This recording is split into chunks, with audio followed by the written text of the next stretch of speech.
And we're back with another book review. You don't know this, but I just did a book review for Silver Ladies of Penny Lane. Went away, read this, and then now I'm back to do a book review for Dogman, For Whom the Ball Rolls. Book number 7. 1, 2, 3, 4, 5, 6, 7. Yes! Book number 7 in the Dogman universe, the Dogman franchise. Another good one. Let me just say that right off the bat. This is a wholesome series that I highly recommend for kids. I looked up the reading level and it said between grades 3 through 5th. I would say probably more 3rd grade, but who cares? If your kid likes it, let him read it. It teaches good lessons. So this one, the story in this one, all these books kind of just keep telling the same story. Like they pick up right where the previous book left off. So in this book, Petey is in jail and he gets word that he has been pardoned. So he leaves jail and he goes to pick up Lil Petey.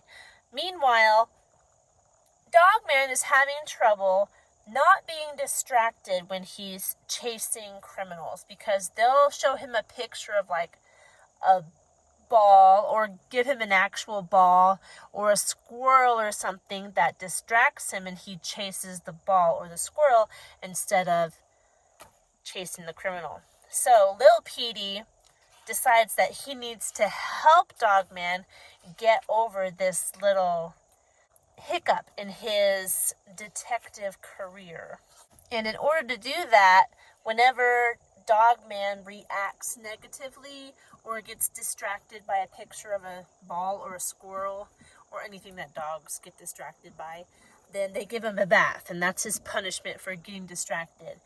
And it works so well that Dogman ends up being afraid of balls instead of being distracted by them. So it goes, the pendulum swings all the way to the other side, and now Dogman is not a good cop because he runs away from balls instead of being just distracted by them. So they have to deal with that now while they are fighting the villains. There's this running joke in the whole book about the villain being the new villain, and he keeps saying, I was in the first book, and it's Dr. Scrum.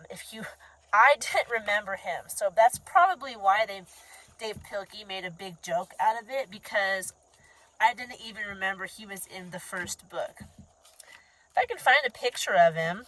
No, there he is. Dr. Scrum. I believe I'm saying that right. But this book has a lot. It has Dr. Scrum is one of the villains. The fleas come back and make an appearance, but they're not really a threat. They're more of just a comic side story that's happening with the main story. You meet, I don't want to give too many spoilers, but you do meet Petey's dad. So I'll just leave it there. I mean, if you've read the series, you'll know what happens. And also, Petey's dad shows up in the Dogman movie. So there's a whole plot that happens around Petey's dad. And as always, there are many good lessons that Dave Pilkey weaves into the story, and I wanted to tell you about some of those lessons. Most of the lessons are surrounding Lil Petey. He's like the conscience of the characters in this book. The first lesson, Little Petey is talking to Dogman, and they're trying to train him to not run after balls and squirrels and stuff. And Lil Petey says, this is taking a lot longer than I thought it would, but we can't give up. We always got to keep trying. So there's a little mini lesson there is just because something is hard, you don't just give up. You keep trying. There's a page where Lil Petey models forgiveness, which is really good. Oh, here's a good one. Again, it's Lil Petey. He is like, I don't know if you've heard of the id, the ego, and the superego. The superego is kind of like the conscience, and it's the id in, I can't remember, I did a class in psychology when I was in college, and we read this book, and I found it really interesting. But the ego is like us, right? And the id is when you want to do like bad things or carnal things, or you just react. You want to do what your body wants to do, right? That's the id. And then the superego is your morality. It's your conscience. It's what makes you want to choose right when you're given the option of right or wrong. It stuck with me. It was interesting to learn about. Anyway, in the Dogman series, Lil Petey is the superego. He's the conscience. He's the one that's teaching everybody and just being a good force throughout the books, an encouragement, but also he exhorts the other characters to be better than what they are, which is really cool. I love that character in Lil Petey. So there's this conversation Lil Petey is having with his grandpa. And I don't want to give away the story, but Grandpa says he's never felt love for someone. And Lil Petey says, love isn't something you feel, love is something you do. This is really good. Sometimes you got to do it first, then you feel it. And that is such a great lesson to teach kids, because the majority of people don't understand this. They are more feelings based. That's why there's such high divorce rates. One of the reasons. There's many reasons, but that's one of the reasons, because a lot of people say, oh, I don't feel in love with them anymore. I'm not in love with them. And they don't realize that love is not a feeling. It's what you do. And sometimes, like this says, you do it first and the feeling comes later. So, really good lesson in the Dogman series there.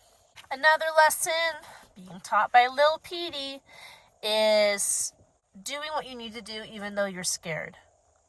He's talking to Dogman. He's like, I know you're scared, but the city needs you. So just a little nod that sometimes you do it scared. Even if you're terrified, but you know it's something that you have to do, you still do it. Being scared doesn't exempt us from doing what we need to do. If it's something that must get done, we do it even if we're afraid. Here's another one. Lil Petey again. This little kitty is so wise for his young years. He says, it's not enough to be good. The city is filled with good people, but none of them are doing anything. It's not enough to just be good. We gotta do good, even if things get scary. Which is another really good lesson. I think it's in the book of James in the Bible. It talks about looking at yourself in a mirror and going away and forgetting what you look like. And the lesson is that when you hear the word, the Bible, and you don't follow it, you don't obey, then it's like seeing yourself in a mirror and then turning away and forgetting what you look like. You have to act on it. You can't just listen and be like, oh, that sounds nice, but then not do anything about it, not obey, not change. So I love that. I love that this is in here in this book. You can't just be good. You have to act on it. You have to do good. Bad grammar, but it's a great concept. And of course, there's a lot of action scenes in the back of the book. The end of these Dogman stories, almost every book, the end reads very quickly. You're just flipping pages because there's like these big battles that happen between the bad guys and the good guys. So there's not a lot of words. So it's entertaining and it makes the reading quick, let me tell you. There's just a lot. There's a lot of good lessons in here. I don't want to go through them all because I'll end up just spoiling the whole book. But there's a lot that Petey learns towards the end of the book while he's teaching Lil Petey. While he's comforting Lil Petey, because Lil Petey's upset at the end of the book because of something that happened. but I like how parts of this book are inspired. It says back here. The book itself, the title, comes from Ernest Hemingway's book, For Whom the Bell Tolls. And it says, along with the titles of chapters 8 and 12, some of the concepts, and one of the themes of this book was inspired by a short poem. It says, 2 men looked through prison bars. One saw mud, the other stars. Author unknown. Which I thought was a cool poem, and the way Dave Pilkey implemented it into the story of Dogman in this particular book, he did a really good job, and it's just a good one. It's just a good one. And the story ends on page 226, but there's, as always, there's a bunch of how to draw characters in the back. It was published in 2019. Let me show you. I love this for some reason. I love that page. Makes me crack up. And the nod to the Planet of the Apes, this title right here. Let me show you some good panel work if I can find some. There's a lot. I like the whole conversation that happens with the mud and the stars, this panel work. It happens in the beginning of the book, and then they continue the conversation near the back. It's a great conversation, something to pay attention to when you read the book or the next time you read the book. I do have some subscribers that read these books, so if you watch this whole review, take a look at that. And yes, Dogman, For Whom the Ball Rolls. Really good.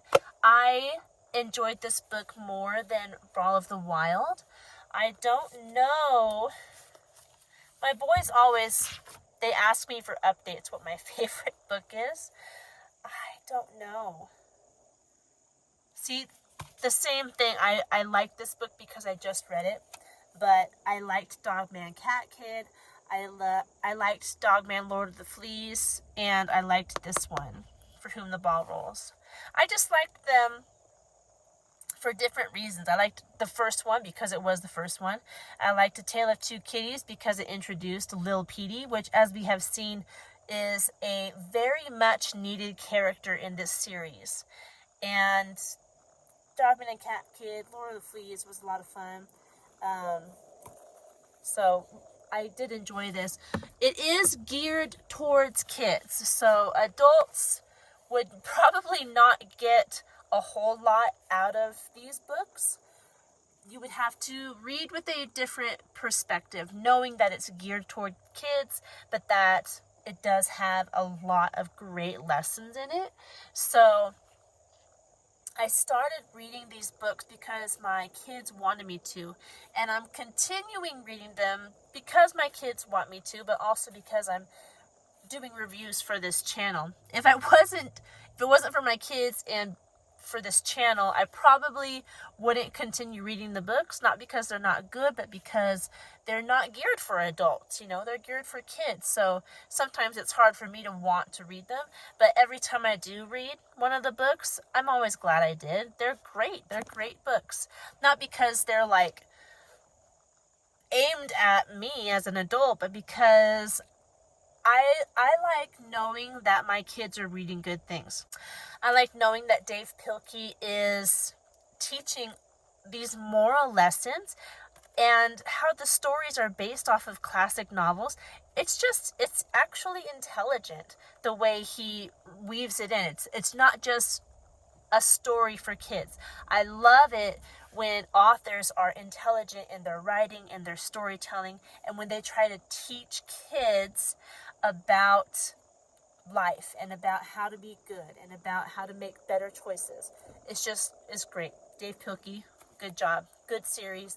I highly recommend it to any kids watching this. Parents, you can read this feeling safe that they are reading quality literature. I know it's a comic book, but it really is some good stuff. It is.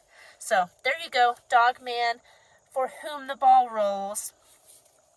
I recommend it. That's all I have for you today concerning this book. I hope you're doing well. If you have any questions about this that I didn't address, please leave them in the comment section and I will do my best to answer them. Please like and subscribe if you want to see more content like this, and I will talk to you in our next video. Goodbye.